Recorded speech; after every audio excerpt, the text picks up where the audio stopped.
The Simple Sabotage Field Manual is a CIA pamphlet written in 1944.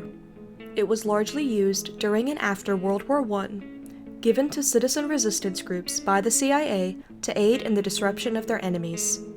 The tactics promoted in this manual are largely based on the Indian nonviolence movement against the British occupying oppression. Indian civilians were able to resist the British in mass, successfully ending authoritarianism with nonviolent non-cooperation. Simple sabotage doesn't require specific tools or training. It's most effective the less organized it is. Individual citizens must first be emboldened to action, and then encourage others to do the same. Simple sabotage is designed to give plausible deniability to the saboteur, using tools that anyone would already have in their own home, and making mistakes that would naturally happen anyway. While most of the manual covers nonviolent resistance, there are prompts that I will exclude from this video, as it would be unwise to urge others to violence.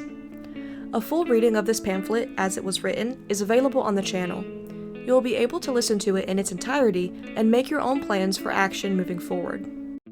The main reason that simple sabotage is so effective is the overwhelming annoyance and demoralization it causes the enemy of a resistance movement. Slashing tires, draining fuel tanks, starting fires, starting arguments, acting stupidly, short-circuiting electric systems are among the recommended methods for simple sabotage. Motivating citizens to destroy property and act stupidly on purpose is a difficult undertaking, as it largely goes against the nature of most. A saboteur shouldn't necessarily take every opportunity they see. They should balance action and safety. Using seemingly innocent materials and committing acts for which a large number of people could be blamed are effective ways to go unnoticed. If noticed, however, excuses like excessive tiredness, lack of nutrition, or stupidity could be blamed for a large number of mistakes. The manual lays out recommendations for resistance fighters in specific industries: manufacturing, transportation, communications, electric, mining, and agriculture. It gives specific instructions on how to start fires, wearing gasoline and electric engines, cut power and communication, and confuse enemies. There are 8 key ways to interfere with organizations listed in the pamphlet. 1. Insist on doing everything through channels. Never permit shortcuts to be taken in order to expedite decisions. 2. Make speeches. Talk as frequently as possible and at great length. Illustrate your points by long anecdotes and accounts of personal experiences. Never hesitate to make a few appropriate patriotic comments. 3.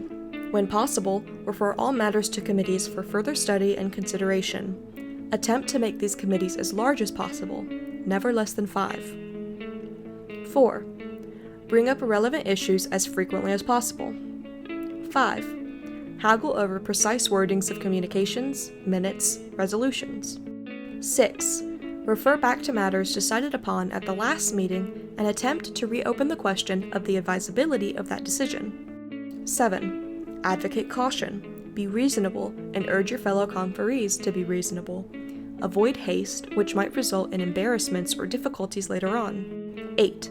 Be worried about the propriety of any decision. Raise the question of whether such an action, as is contemplated, lies within the jurisdiction of the group, or whether it might conflict with the policy of some higher echelon. Lowering the morale of the enemy is one of the most important aspects of sabotage. There are 11 main ways to lower morale listed in the pamphlet. 1. Give lengthy and incomprehensible explanations when questioned. 2. Report imaginary spies or danger to the Gestapo or police. 3. Act stupid. 4. Be as irritable and quarrelsome as possible without getting yourself into trouble. 5. Misunderstand all sorts of regulations concerning matters as rationing, transportation, and traffic regulations. 6. Complain against enemy materials. 7. In public, treat enemies coldly.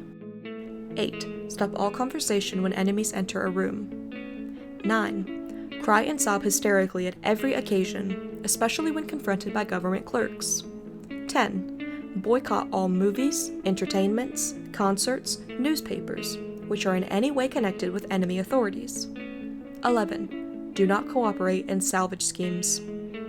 Using these methods has been largely effective in guerrilla warfare, something American soldiers have never been able to win against.